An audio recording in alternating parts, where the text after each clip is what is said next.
Dito sa may museum, Old Capitol of Iloilo. Napakaganda, no? Lakas lang maka Intramuros. Tapos punta tayo ng Molo Church in the mansion.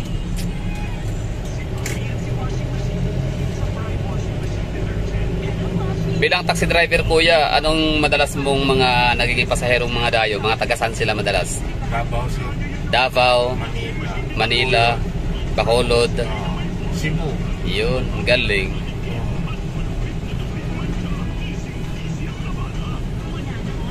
Kayo sir, Manila kayo sir? Davao. Davao. Oo. So, dahil pala mga taga Davao na pupunta dito. Ayos.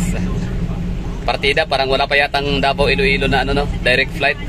Wala pa siguro. Oh, para ano pa yan, mga chartered flight pa yan from Davao to Cebu, Iloilo. Or Davao to Manila. Deo, sino ato parang meron na pala, pero kaso nga lang konti lang.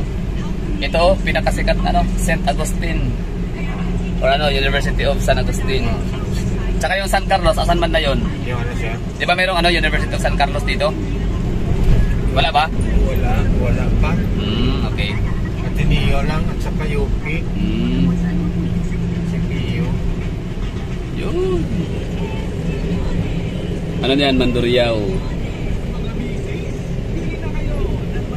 Kasi Mandurriao doon. Ganda, no? Kahit walang Mandurriao, maganda ang Iloilo eh. Sa city proper pa lang. Oo, maraming mga old building. Oo, di ba, no? Gaganda tignan eh. Oo, mga Old historical buildings, mga lumang mga gusali, bahay, mga mansion. Oo, doon sa may Haro, sir, banda doon sa may Lopez Mansion, nakapunta na kayo doon. Oo, pero hindi ako nakapasok kasi linggo. Dati. Baka bukas, subukan ko.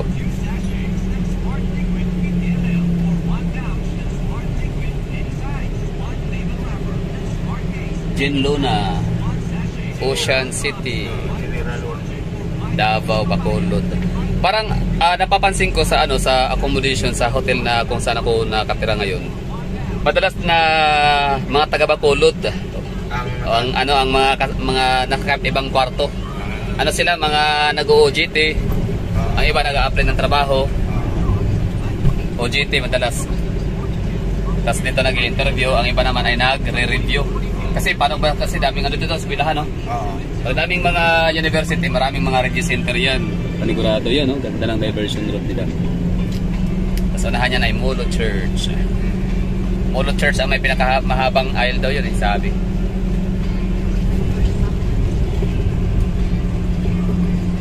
John Lacson. Yan, Lacson. Lahat 5 days hanggang 4 days. 4 days. 3 days pero hanggang 5 days ako dito. Pero nagbimaras kasi. Tapos pagpupunta ako ng Arrival Uton. Uton. Bukas. Saan ako sasakay ng jeep or bus? Or di kaya punta ako ng Antique bukas. Anong bus ang sasakyan? Saan ako sasakay? Doon sa Mohon Terminal. Sa? Mohon Terminal. Mohon Terminal. Bilya, Sakyan Bilya, Mohon. Okay. Tapos doon. Sa Bilya Mohon may mga bus na doon. Oo, series bus papunta Antique. Oo. Magkano? Anong pinaka-downtown ng Antique? Pinakamalaking Kapitolyo? San Jose yata. San Jose, okay. Tapos papuntang San Jose mula sa Mohon, mga magkanong, ilang oras ang biyahe nun? Mga 3 siguro. 3, 2. Oo, mga 3 siguro. What if kung sa Uton ako magsimula? Pwede rin, no? Pwede din, oo. So doon ako sasakay ng bus papuntang San Jose. Oo. Pero mas maganda siguro van sakyan mo L3 para mabilis. Dito na tayo sa Plaza. Molo, yun Plaza. Buti bukas pa Tapos ito simbahan ng banda. Kailang punta mo na dito, sir? Pangatlo.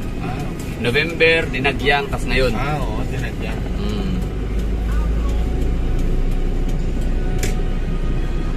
Dito lang kayo, sir. Ayan, the mansion. Oo.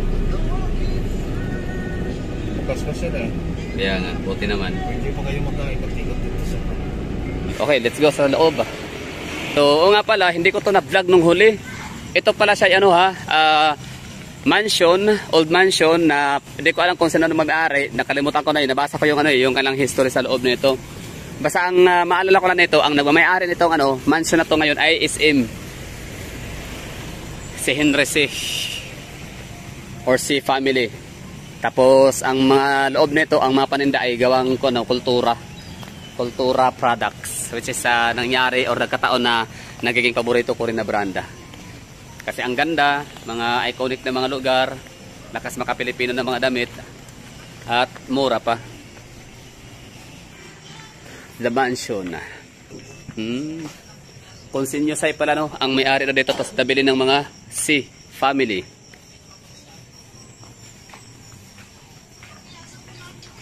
Wala namang dito sa paparamdam, no? Wala naman, no? Siguro kung meron, takot na rin kasi maingay, maraming tao na nagpupuntahan. So yun, no? So mula to sa may sa may napakaganda, napakagarang structure ng Old Capitol building. Doon sa may anong lugar yun, nakalimutan ko na. Hanggang sa dito sa makita ng taxi, dumaan tayo sa may Ginluna, napakagandang highway ng Ginluna, no? Ganda ng mga pailaw. Tapos dumaan pa tayo sa kanilang flying over. Kung saan makikita natin yung yung Mandurriao Business District or Mandurriao District. Hanggang sa tayo makarating dito sa The Mansion.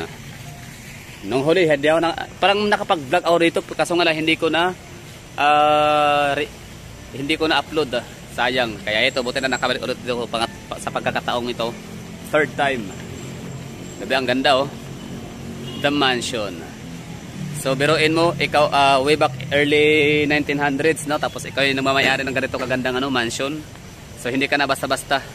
Isa ka ng noble, mayaman na pamilya.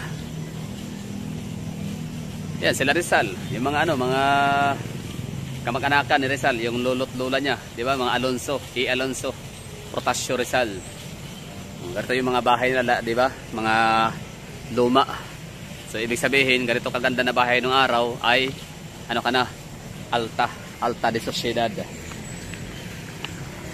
So yun siguro, maraming thank you. Pag dito pala, maraming mga coffee shop sa loob. Tapos basta dito kapag ka-araw, meron kayong mabibiling mga souvenirs by Kultura. Tapos pero sila pa fountain ho dito. Tapos tapat lang ho sila ng Molo Church. Molo Church. Na ang disenyo naman niya ay Lakas Maka Enchanted Kingdom or yung sa Mahika. Di ba? Ganda lang. Thank you for watching. Wala lang, share ko lang. Bye bye.